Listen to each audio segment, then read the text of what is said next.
Samogyantimidandasya Jnananjanachalakaya Chakshurun Militam Jena Tasmai Sri Gurave Namaha Nama Om Vishnupadaya Krishna Prestaya Bhutale Srimate Bhaktivedanta Swami Niti Namine Namaste Saraswati Deve Gauravani Pracharine Nirvishesha Sunyavadi Paschatyate Satharine Vanshakalpatarubhyascha Kripasindubhya evacha Patitanam bhavanebhyo Vaishnavebhyo namo namaha He Krishna Karuna Sindhu Dinabandhu Jagatpate Gopesha Gopika Kanta Radha Kanta Namostate Tapta Kanchana Gaurangi Radhe Vrindavaneshwari Vrishabhanu Sute Deve Pranamami Hari Priye Sri Krishna Chaitanya Prabhu Nityananda Sri Advaita Gadadhara Shivasati Gaur Bhakta Vrinda Hare Krishna Krishna Krishna Hare Hare Hare Rama Rama Rama Hare Hare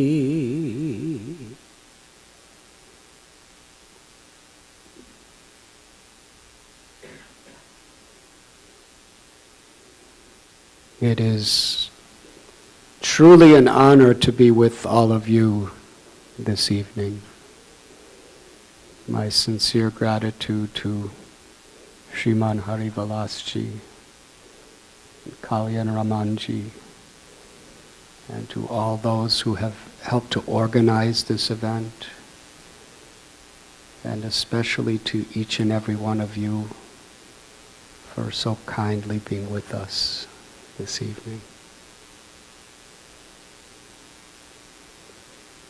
I was asked to speak something about the book that I have written entitled The Journey Home, and also the subject Yoga of the Heart. Some years ago, I was sitting, minding my own business in the New Delhi airport, just waiting for my flight, which was expectedly delayed. A lady came up to me and said the Union Minister for the Environment and the Ecology for all of India was sitting close by, and she wanted to speak to me.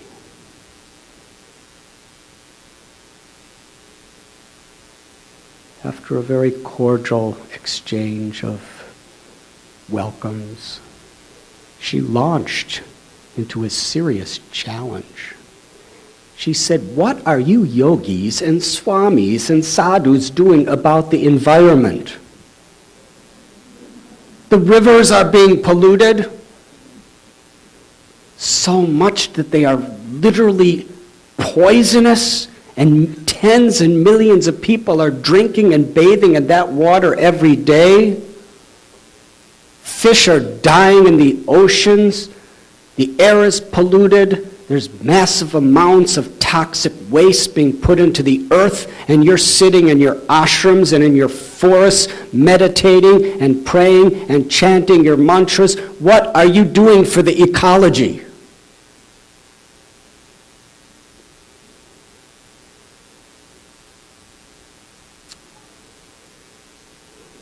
I was hoping they would call me for my flight, but they didn't.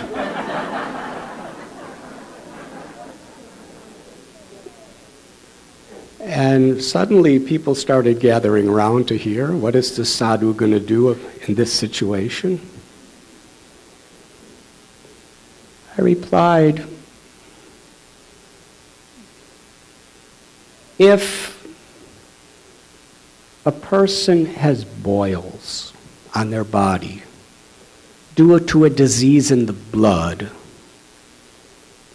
then yes, you have to deal with the symptoms. But at the same time, if you don't find the root cause, the boils are going to recur again and again and again. Similarly,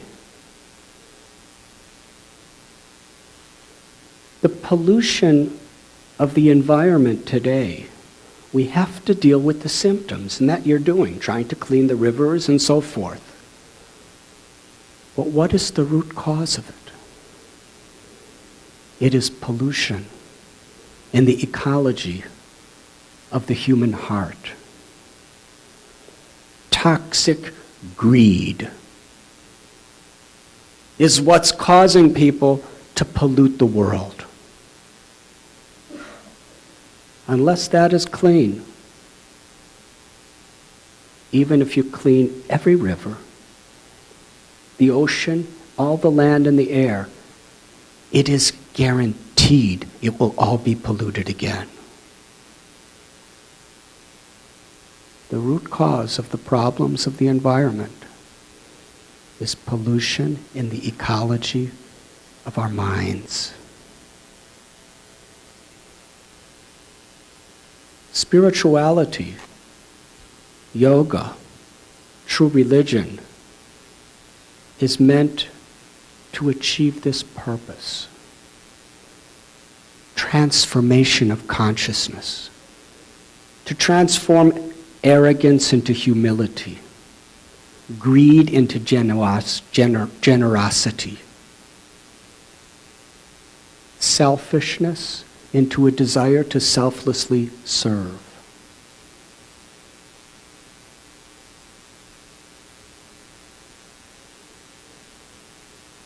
Within all of us is a living force.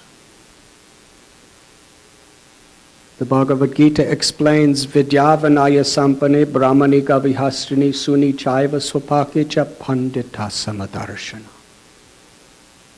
True wisdom is not simply an accumulation of data in the brain.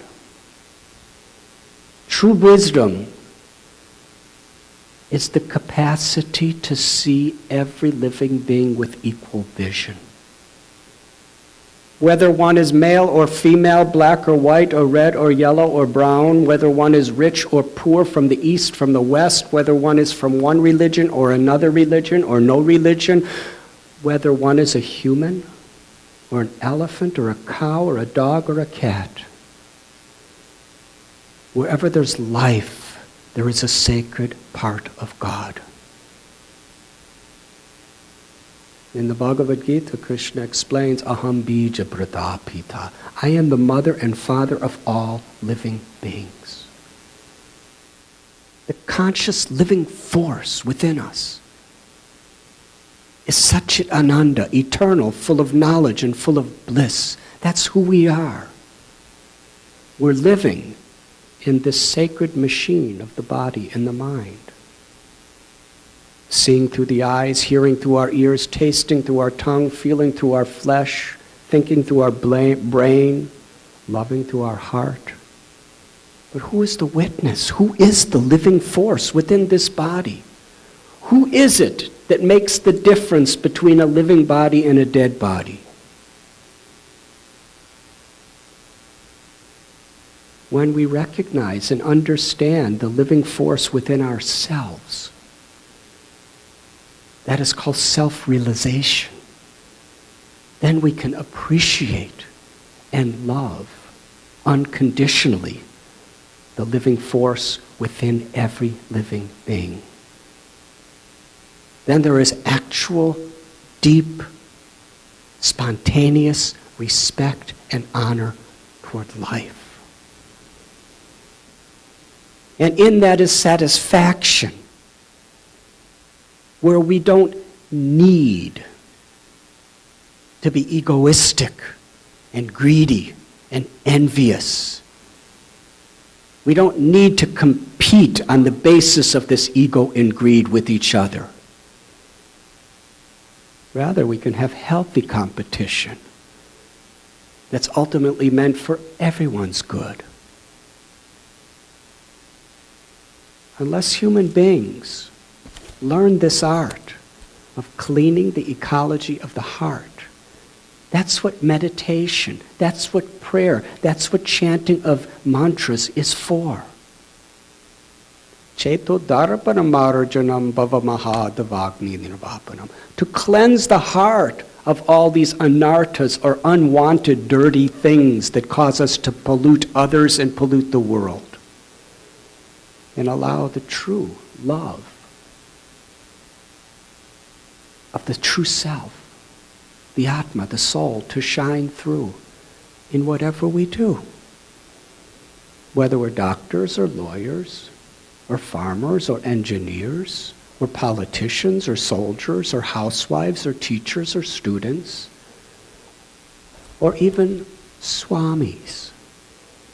Whatever we do, we're meant to work together for this purpose.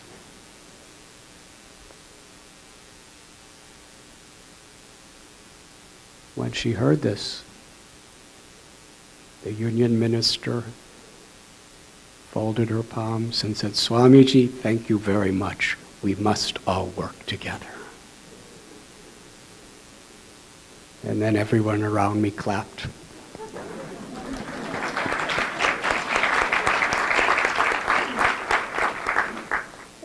And there was still a delay on my flight. India's like that.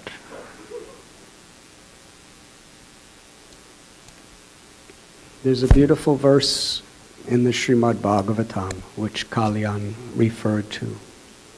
Savai pongshang paro dharmo yato bhaktir hokshaje ahointi apratihata yayatma suprasidati. It explains the supreme dharma. Dharma means the supreme occupation, the supreme religion, the supreme spiritual path. It's not about being a Hindu or a Muslim or a Christian or a Jew or a Jain or a Buddhist or a Sikh or a Zoroastrian or a yogi or a yogini. True religion is that which brings us to the state of consciousness where we want to serve God and show compassion to others with unconditional love. Unconditional means not in any way affected or disturbed by selfishness, egoism, or any obstacles or impediments that come before us. To love God is expressed in this world through deep and true compassion to all beings. Wherever we find that quality, that is true religion. Unfortunately, because human beings are so inclined toward identifying with superficial things. What my guru, Srila Prabhupada, would sometimes say, that human civilization is so much obsessed with unnecessary necessities. We identify with the ritual, we identify with the names, with the colleagues that we are associated with. But what is the essence? What is the purpose? I struggled with this my whole life. In this book, The Journey Home, it is the story of how I dealt with that struggle.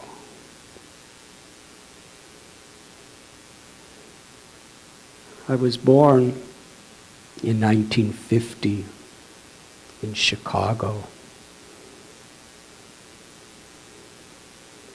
When I was 4 years old, my parents, they bought a plot of land and a house that they built for $2,000 down. And 30 years to pay $19,000.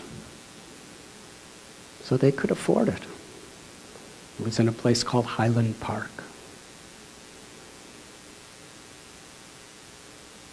And as a small child,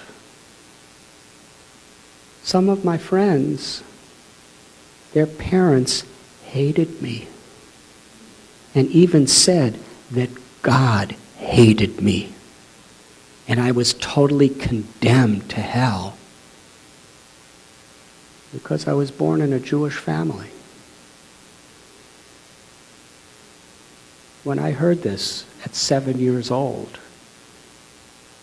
it deeply hurt me. I couldn't rationalize or intellectually, philosophically sort it out. For adults, the parents of my friends, to think of me this way, simply caused confusion and pain. What is this God that inspires so much hatred? That's what I was thinking. Because everyone was telling me that God is the God of love. But it just didn't seem that way.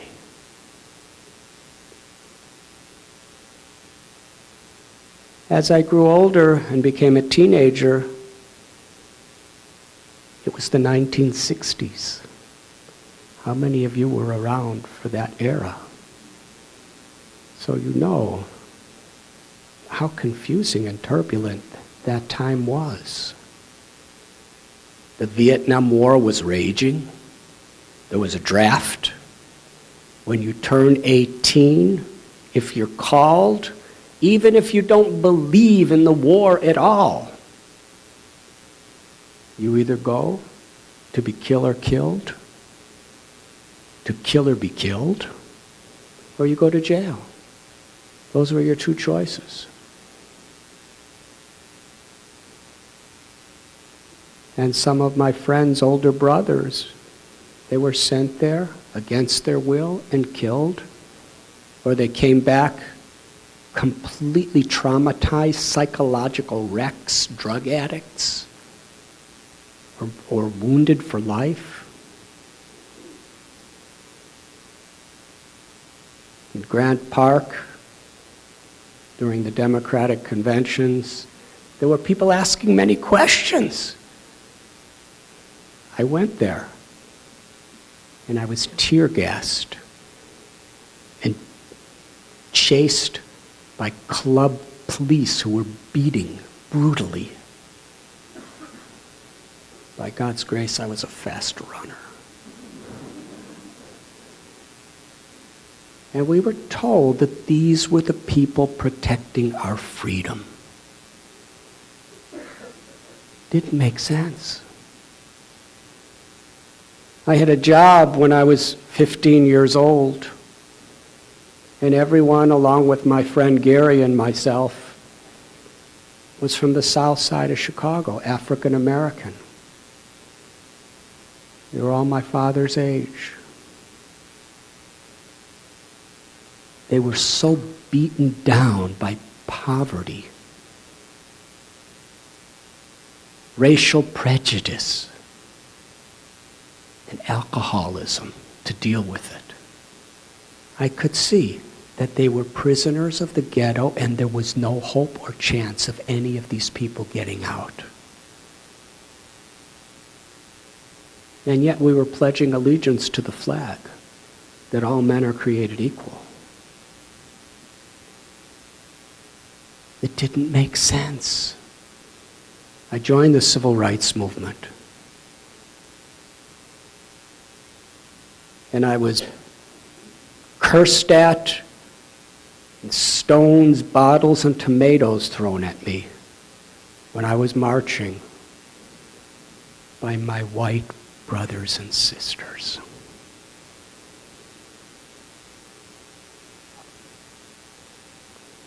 In the counterculture, we grew our hair long, not as a fashion or a style,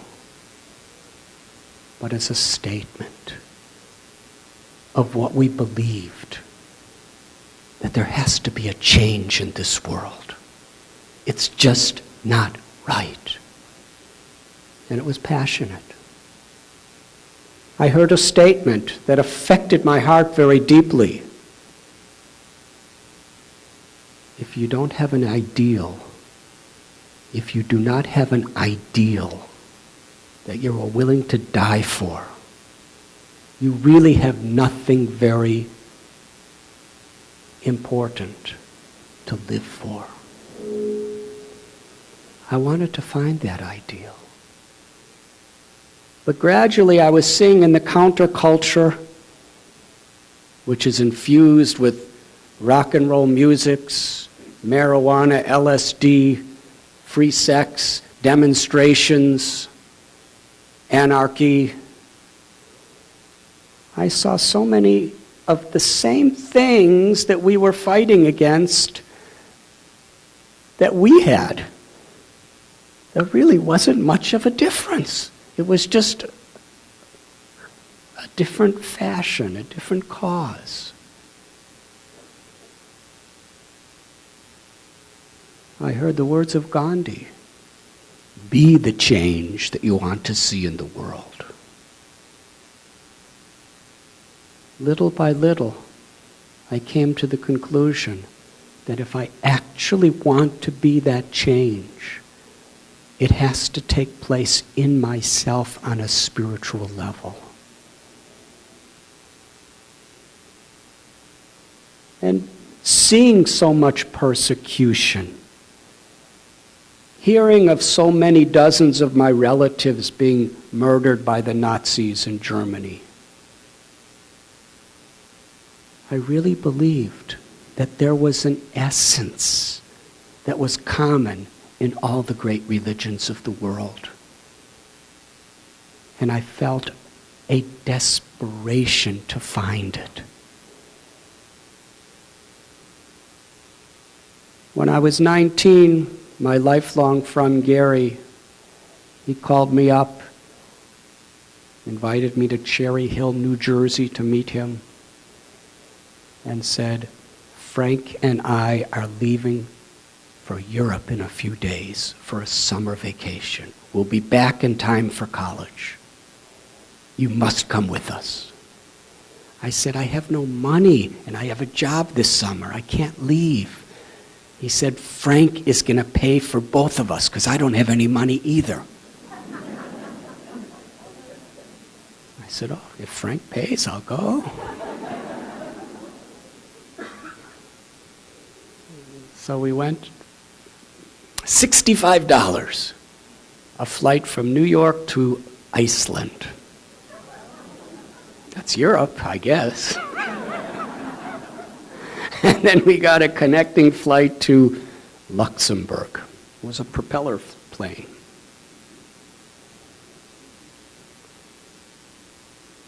Oh, we were so happy. It was the first time in any of our lives we were ever off the soils of America, in a foreign land. The first day, Frank showed us what kind of accommodations he was going to arrange for us. We stayed in a little tiny one-man tent.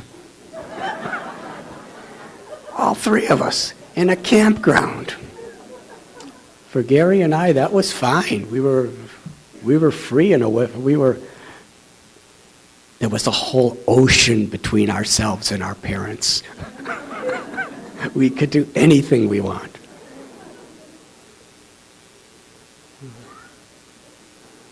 The first day, Frank got robbed. And he said, "I'm going home. We can't make it without any money." And he left that same day. And Gary and I said, "Well, we've come this far. It's not about money. We're on a spiritual quest." So we had to really depend on a higher power. And it's a long story. But we decided that we would hitchhike. Do all of you know what hitchhiking is? I don't know if you do it these days, but you stand like this on the side of the road at the mercy of whatever driver comes by. And we decided whoever picks us up, wherever they're going, that is where God wants us to go.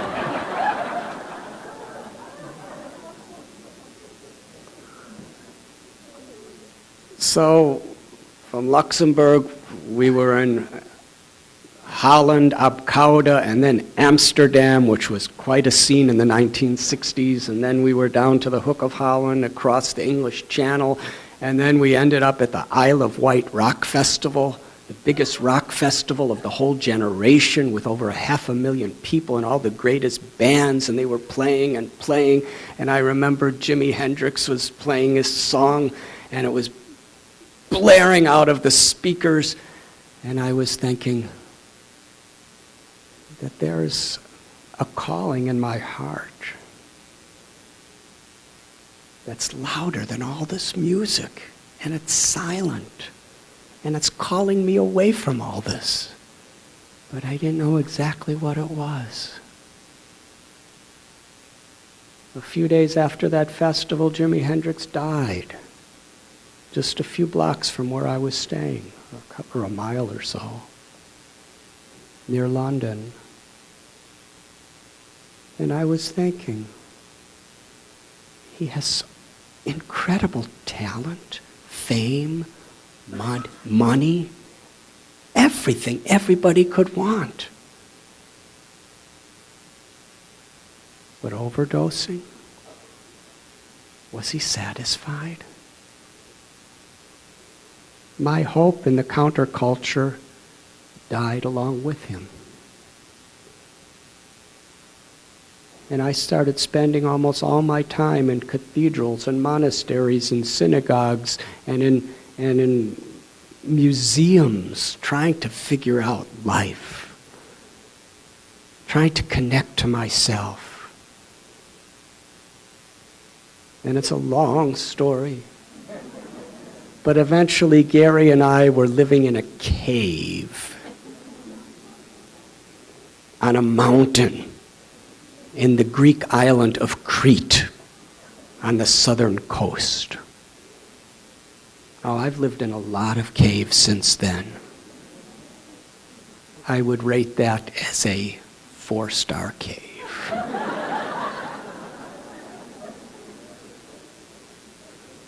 That was the beginning of my caveman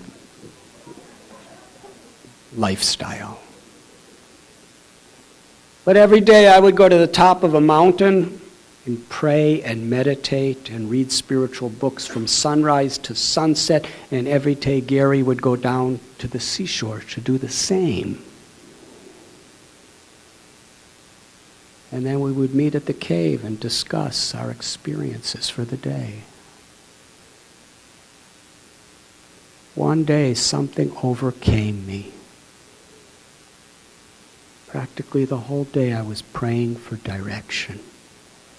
I was weeping for a message.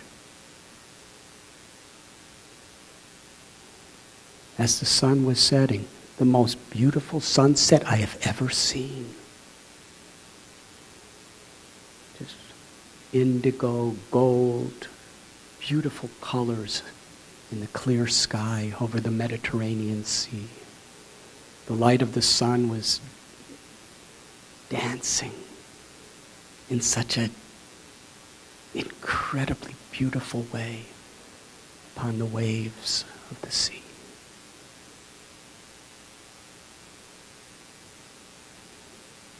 And in that moment I heard a voice. It was a silent voice, but it was the most powerful thing that ever happened to me in my life up to that point. Because I knew if I followed what this voice said, I could never turn back and my life would never be the same. It was such a serious crossroads. The voice spoke 3 words. Go to India. I had never met an Indian in my life. I had never eaten Indian food in my life. I had no idea where India was.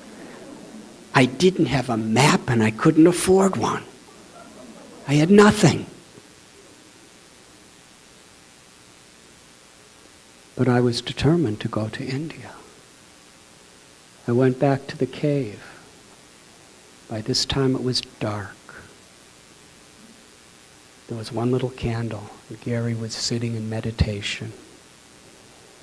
I said, Gary, something incredible happened to me today. Gary told me something amazing happened to me. I said, what? He said, at sunset I heard a voice. I asked him, what did the voice say?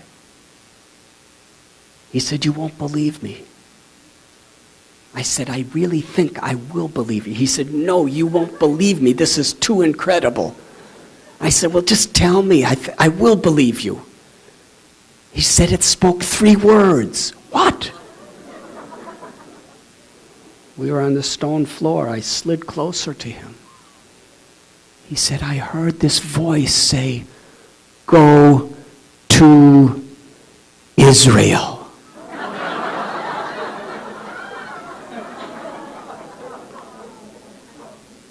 I couldn't believe it. I said, where? He said, I told you wouldn't believe me. I said, no, I believe you. I just didn't hear you properly. Where? He said, Israel. We should go to Israel together.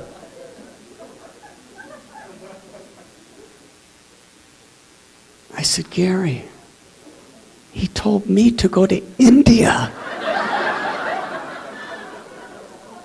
India? There was total silence for 20 minutes. We were both looking out at the stars, dazed and confused about what was going on. And then I turned to Gary and said, at sunrise tomorrow, I'm leaving for India. He said, you can't do that. You have no money. Hitchhiking in Europe is one thing, but hitchhiking through the deserts of the Middle East is dangerous. You're insane. I said, I know. But I'm going. I believe if I just keep hitchhiking in the eastern direction, by God's grace, someday I will arrive in India. He started to cry, and I started to cry.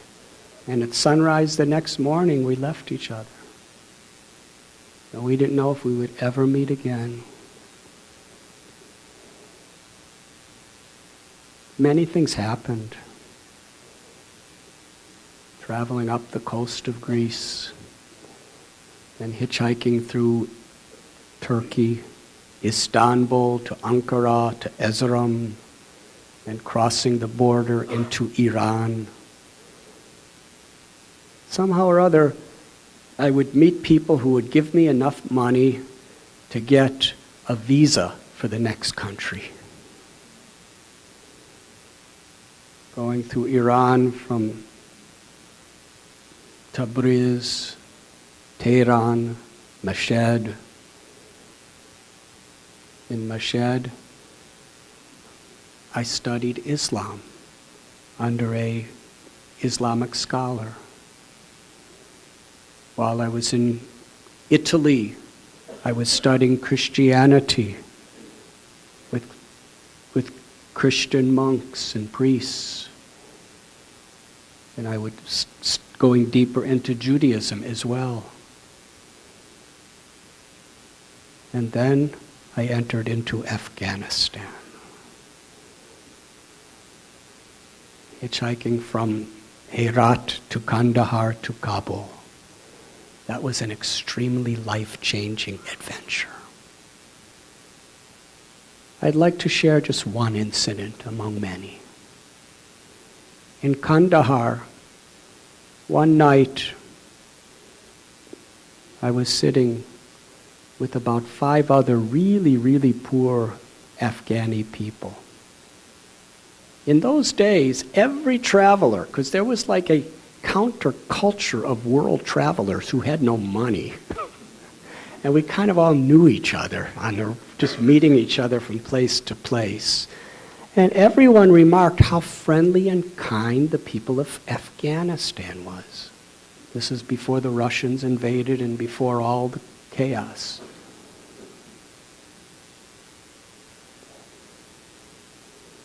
I learned a lot, an incredible lesson from a mongoose that slept in my long hair as a nest one night. You could read the book if you want to find out about that. But one evening, I was sitting in a little shack, which was a tea stall, with about 5 men just crouched down on the dirt floor, drinking tea. And this boy, about 16 years old, came in. He was holding just a little branch from a tree.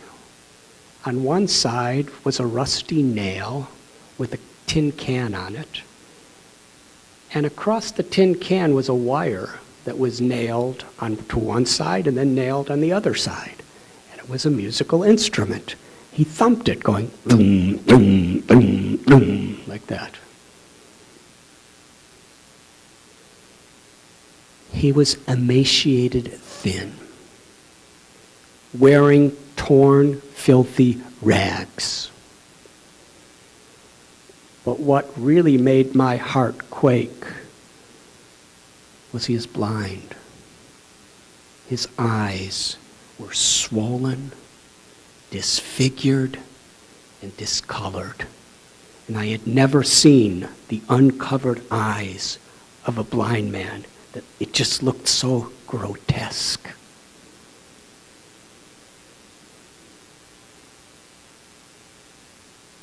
He practically had no teeth. As he plunked his instrument, drong, drong, drong, he sang.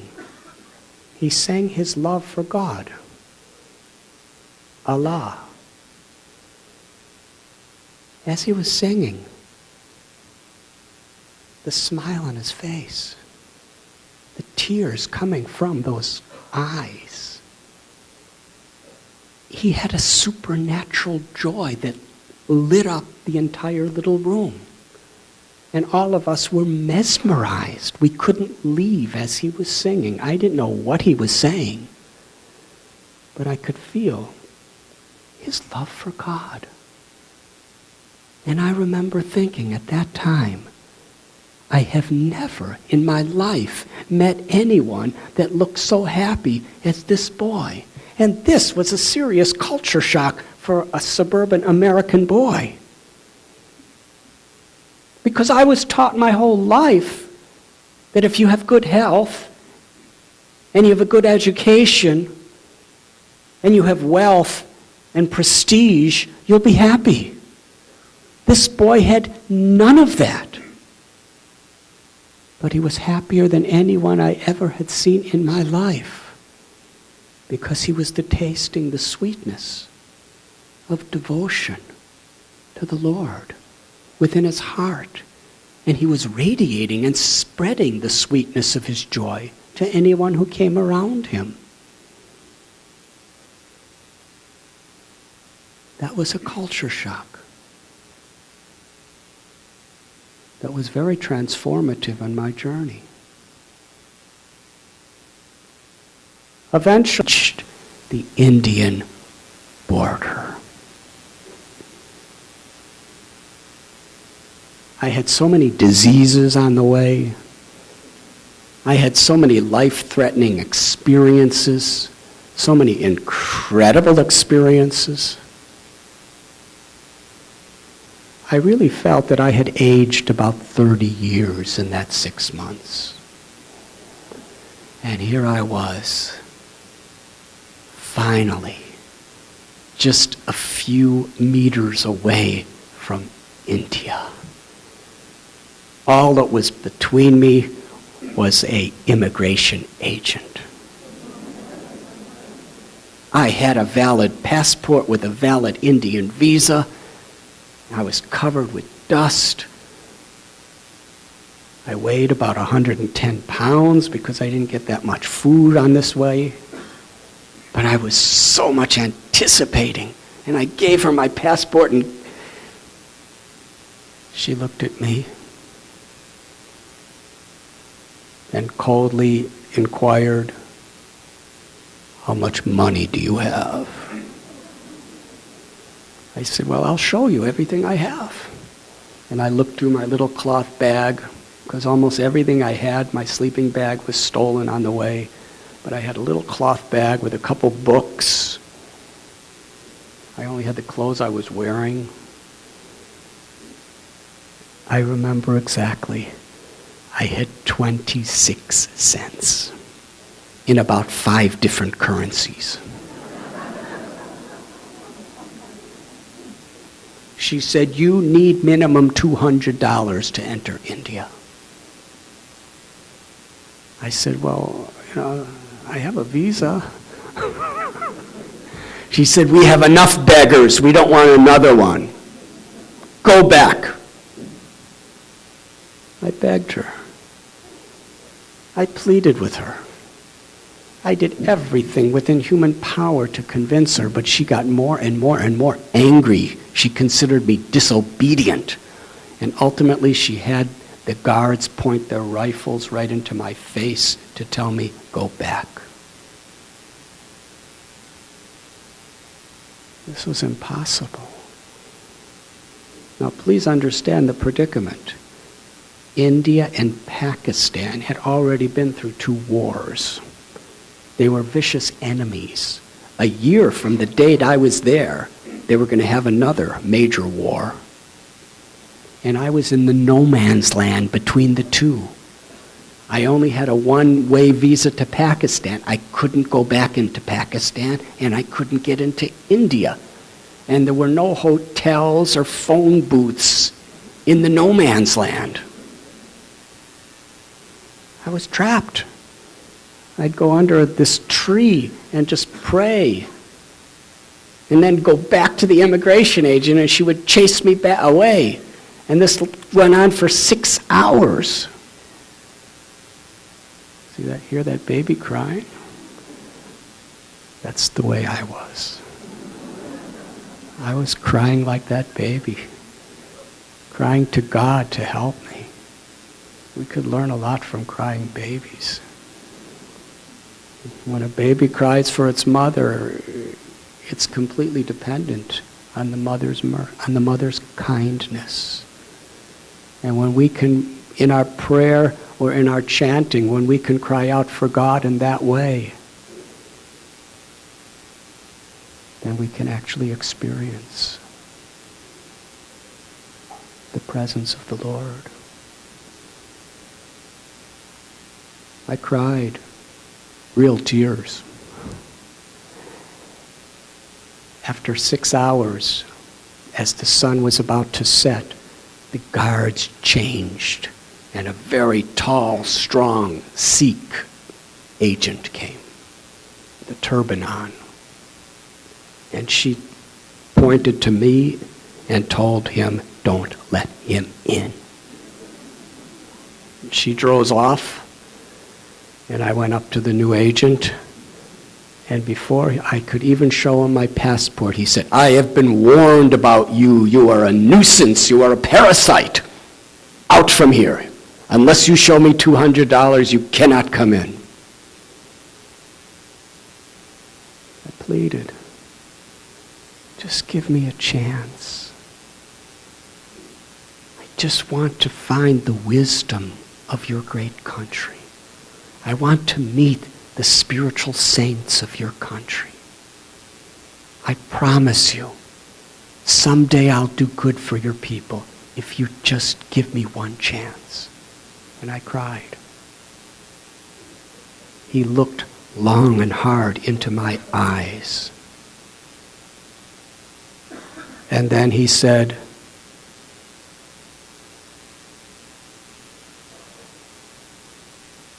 "Sometimes a man must follow his heart.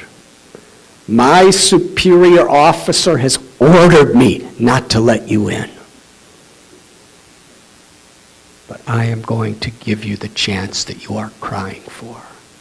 And he stamped my passport.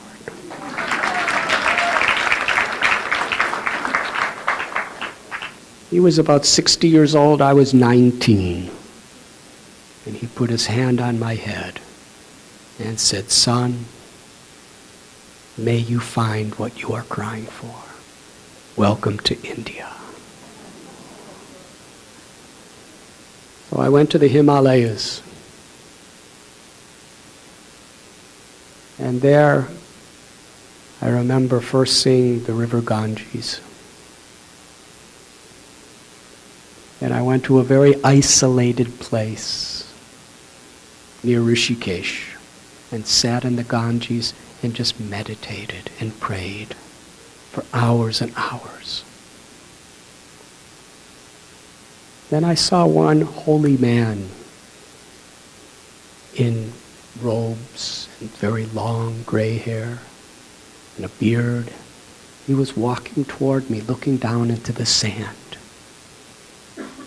When he approached me, I stood up to receive him. And he said, "You do not know me, but I know you. I have been observing you. You are sincere. Now take off your Western clothes and offer them into the Ganges, and I will give you the robes of a sadhu." I asked, "What is a sadhu?" He said, "A sadhu is a wandering seeker, one who looks for the divinity, a homeless man wandering the world looking for God." That sounded like what I wanted to do. But I was really attached to my clothes, because they were the only clothes I had. I had no second clothes. I had gray jeans with black pinstripes and a gray turtleneck shirt with black pinstripes. Throw them in the Ganges? And I looked at the clothes he was about to give me. They were just 2 sheets of cotton.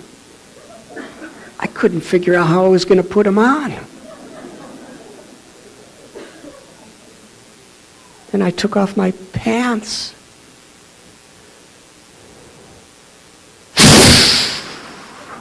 Swept away by the very rapid current. And then he told me I had to offer my underpants. this was becoming a serious test. My underpants, I was convinced there was nothing like this for thousands of miles that I would ever get again. They were fruit of the loom underpants.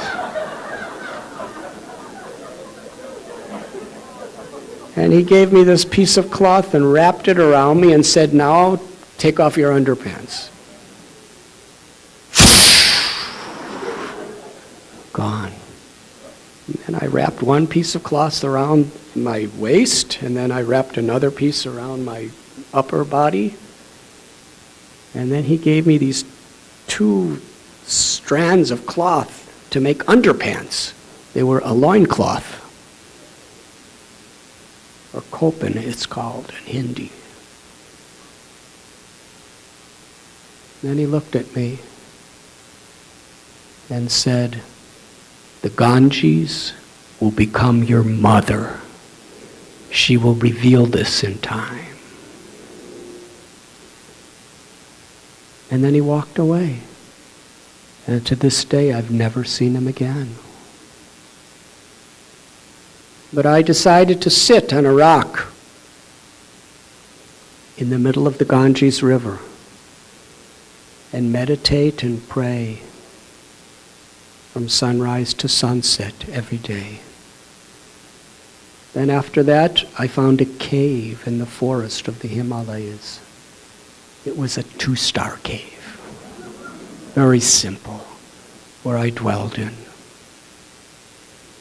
And as I was sitting on this rock,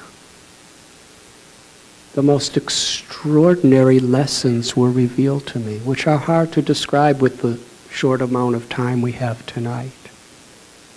But I remember watching the Ganges. She was so beautiful, crystal clear, deep aqua blue, flowing with such fast current. And the swirls and the ripples of her waves were so beautiful. I was thinking, no human artist could possibly capture the true beauty of what I'm seeing. But the nature of the beauty, as soon as it is created, it disappears. It's always changing. Now, what lesson I learned from this? It's just like life. Everything that's beautiful or everything that's not beautiful, whatever we see, everything is constantly changing. But there's a current of truth that is constant. And if our happiness is based on these ever-changing manifestations, our happiness is short-lived. But actually, if we tune in and find happiness in that current of truth, which is underlying life, then whatever may happen on the surface, we'll always be happy. And one day I was thinking how Mother Ganges was flowing down from the high peaks of the Himalayas all the way to the sea in the Bay of Bengal, over 1,000-mile journey. And on her way, there were so many obstacles. There were huge rocks that have fallen into her, massive trees, mountains, but somehow or other, Mother Ganges would either go over, around, or under all obstacles that were on her path. And similarly, if we want to reach the sea of our true aspiration in life, we can never be discouraged. We should never give up. We always have to have hope and somehow or other move over, under, around any obstacle that may come. And nothing is impossible with the grace of God.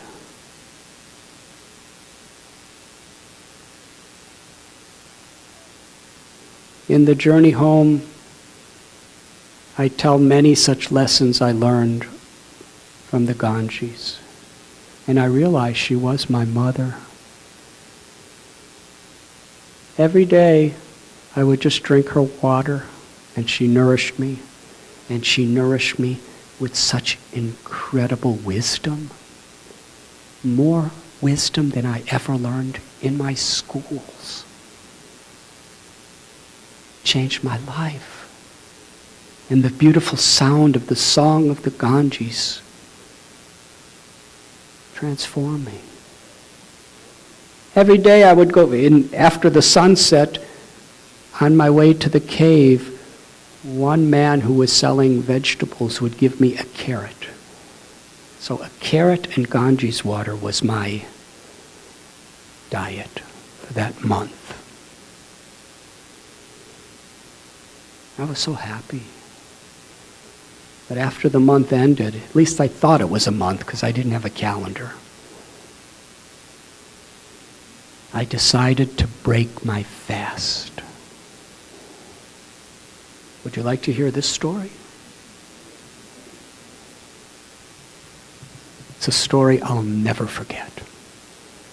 One day when I was roaming around the town of just above Rishikesh, I saw a peanut seller. And all my life I loved peanuts. And this man was roasting them fresh in sand on a wok with a blazing fire under it. And I had 1 rupee that someone gave me, which in those days was equal to 7 cents. And I was thinking I would get a little bag of peanuts for 7 cents to break my fast after a month of eating a little carrot.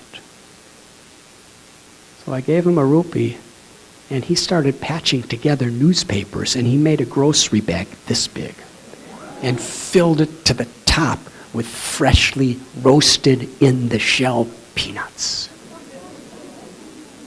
I was so happy. But it's the custom of sadhus, you don't eat in public. So I was taking this bag of peanuts back to the cave.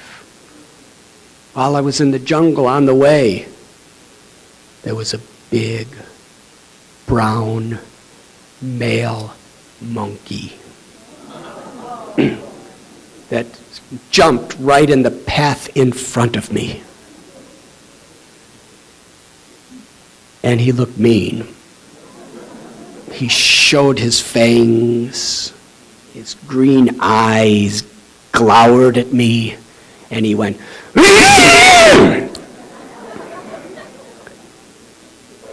he was another kind of immigration agent. I always had trouble with immigration agents everywhere I went. He leapt right at me, screaming, showing his teeth, and he jumped and kicked me with his hind legs really forcefully, and his face was inches against mine, and he went, and then he grabbed the bag of peanuts and ran away. Some of the peanuts fell, and I was just about to pick them up, and 3 little baby monkeys grabbed those little peanuts and ran away. I was not left with a single nut. I was thinking how unfortunate I was. Because I had such expectations, such anticipation, and such hunger. My stomach was churning for those peanuts. But then I was thinking, what am I supposed to learn? That's the most important thing in life. Whatever happens, what wisdom we get from it, how we grow. How compared to the experiences I had of spiritual feelings, all the things of this world are like peanuts. And how people, they lie, they cry, they die for some of these peanuts. But they do not know that at any moment, the monkey of somebody else's greed, or the monkey of death is going to steal away all our peanuts. What really is important in life? Do you know something? This happened 41 years ago, and I still consider that male monkey one of my gurus in life for teaching me what really I should believe is of true value. Anyways, I went to live with Maharishi Mahesh Yogi, and then I went to live with Swami Chidananda, and I lived with Swami Rama and Jai Krishnamurti and Swami Satchidananda and so many, Ananda Mayima. I lived with many saints in India, and they treated me just like their own child. I lived in a cave with one yogi named Tatwala Baba, who I was told was the greatest yogi in all the Himalayas. And he sat in meditation for sometimes 10 to 12 hours a day without moving, without even going to the bathroom. And I sat next to him, but I was moving sometimes. But just sitting near him in a cave was quite an experience. And after I left him, I went higher into the Himalayas, and I'm going to tell just a couple stories because I think I should end soon. Do you mind if I tell a couple more stories? I went a little higher into the mountains. I was all alone. I came to a clearing in the forest, and what I saw horrified me. There were people, some in rags, some naked, emaciated, in total poverty, just living on the ground. Some of them, they dug holes in the ground and buried themselves with dirt against the cold of the Himalayan nights. But what struck me most is many of them had no fingers. They had deformed faces with their noses melted away. I had entered a leprosy colony. And suddenly, about 20 of those lepers surrounded me tightly so I could not move and put their bloody stubbed fingers in my face and screamed out, "Bakshish! Bakshish!" which means give me charity.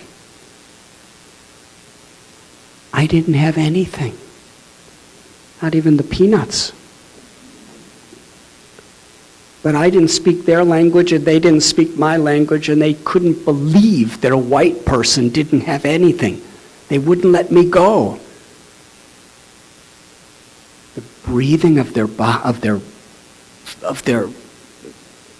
breath, the smell of their decaying flesh. I was nauseous. I was sick, and they were putting their bloody fingers in my face. And I remember thinking, leprosy's contagious. And it's all over me. Am I going to be left to die with them? I was confused. And finally they patted me down completely and saw that I had nothing and let me go. I took a few steps and looked to my left side and stopped in my tracks. I happened to see an old leper woman laying on her side. Hardly any hair on her head.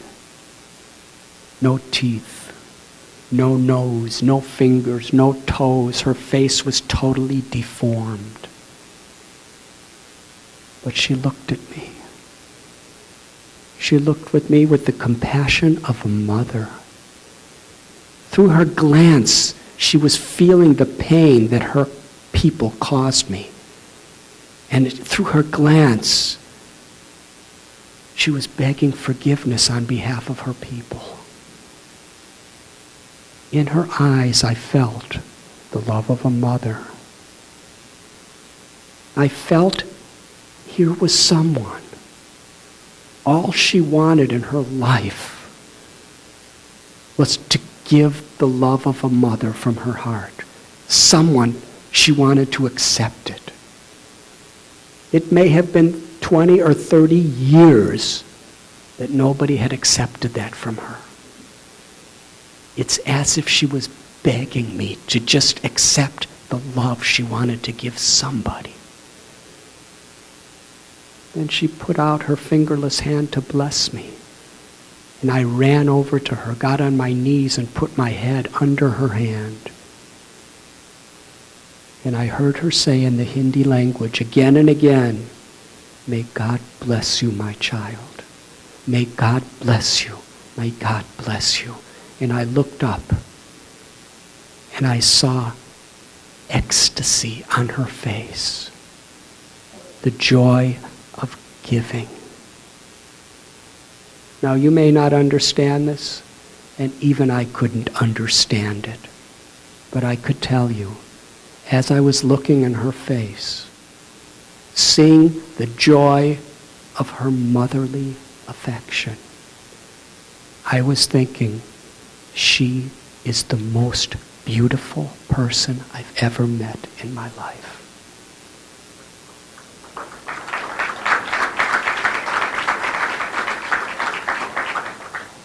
After I left her, we were both crying. I went to the river and contemplated. What is real beauty? Real beauty is the love of the heart. Real beauty is not simply the external features that are ever changing in a person. And if only we can connect to that beauty within ourselves and connect with that beauty within others, then there is real relationships, deep relationships, spiritual relationships. I went further and met one sadhu named Kailash Baba. He was a huge man, probably about 6'5". He was a mountain of a sadhu. He was in his late 60s, I think.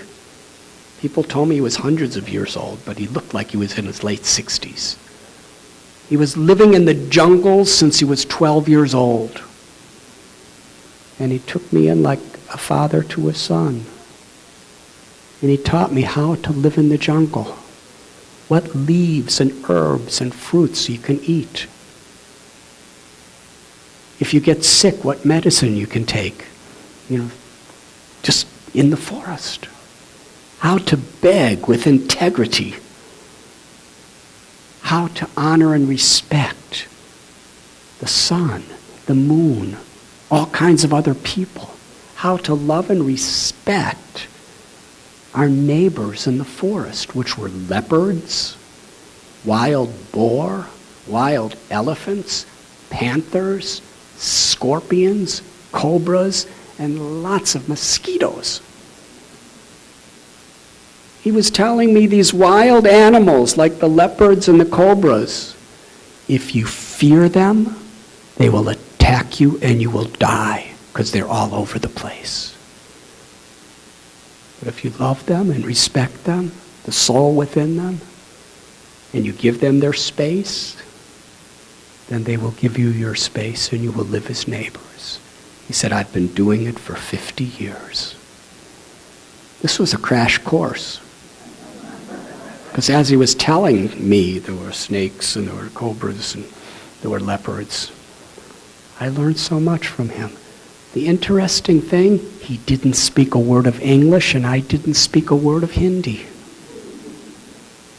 But he taught me through his gestures, through his glances. And I realized then that real teaching is heart to heart. If a teacher genuinely, deeply cares to benefit the student, then that can cross beyond all barriers, even language barrier. The communication is of the heart, because there was concern. I was eager to learn, and he deeply cared about me.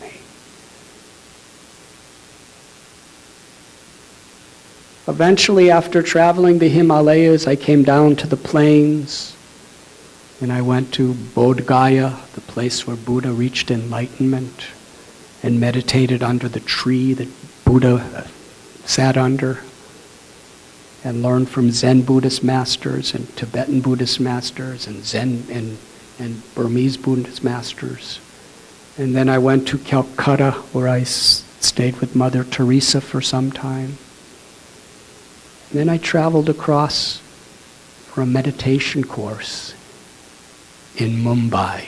In those days, it was called Bombay.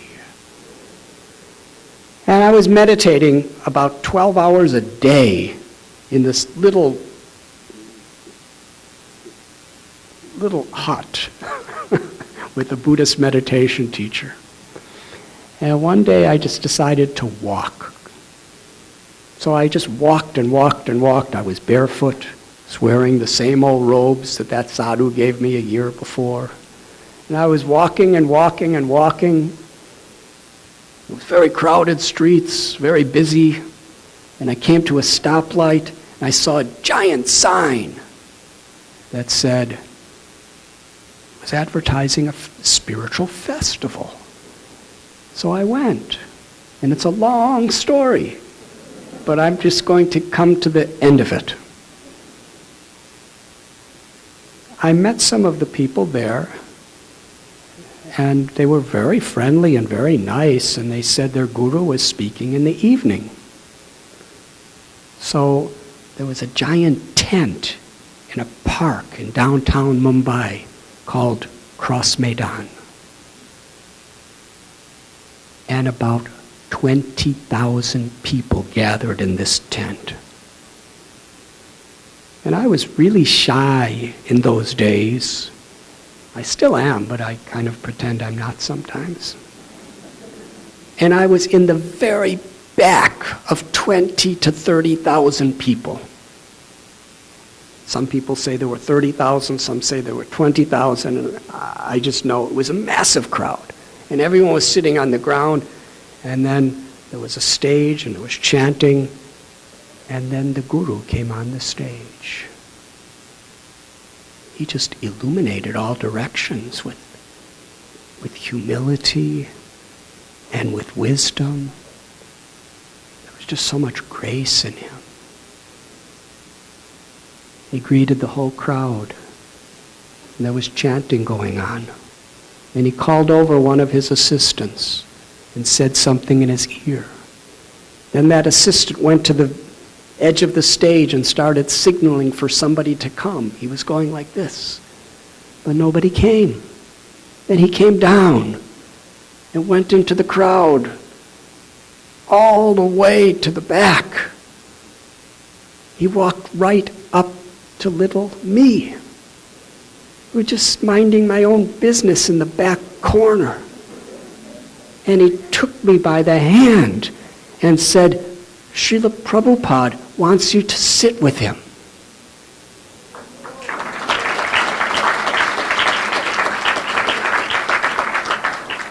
I said, how does he know me? And he didn't give me any answer. He just pulled me. And as you could see from whatever I've said so far, I was quite pullable in those days. So he just pulled me through all these thousands and thousands and thousands of people and brought me right up to the stage. And brought me right up to the Guru, Srila Prabhupada,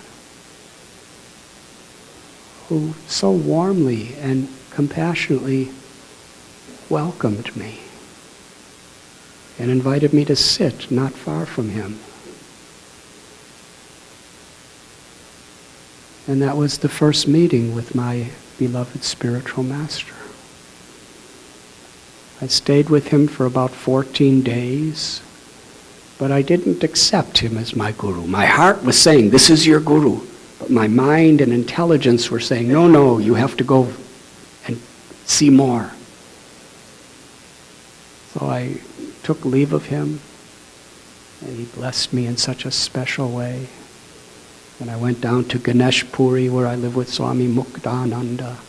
And then I went up to Dharamshala, where I live with the Dalai Lama. And I went so many other places. And I'm going to tell you one more story. Do I have time, or is it ended? It's ended, so I'm not going to tell you. But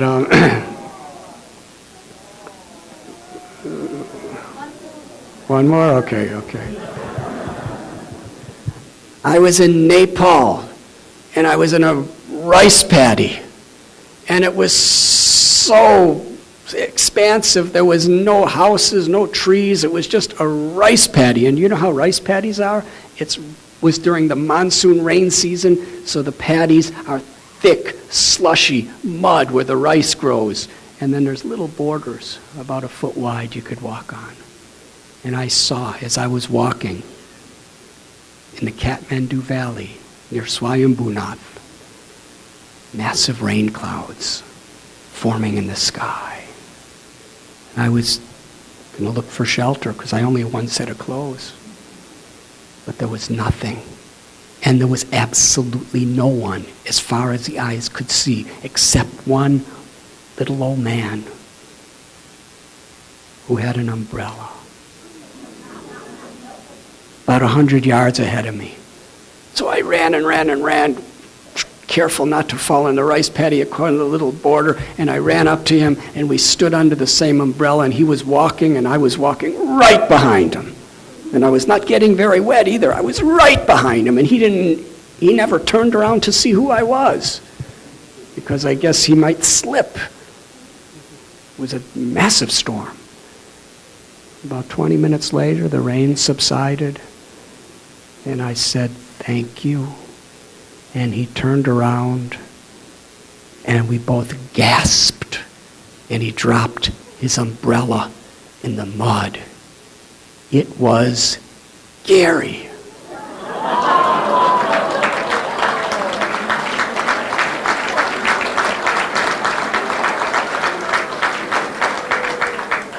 We had no communication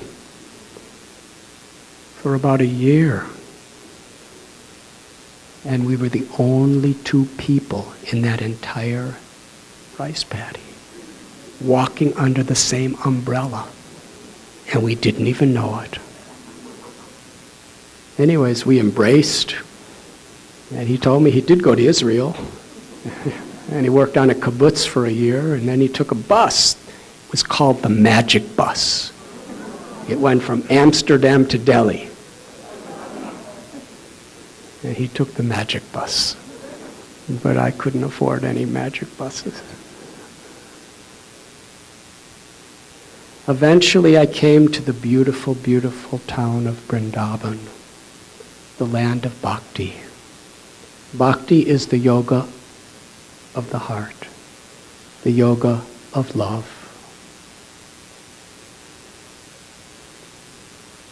Bhakti is the path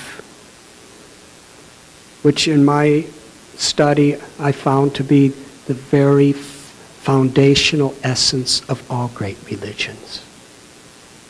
Bhakti is devotion.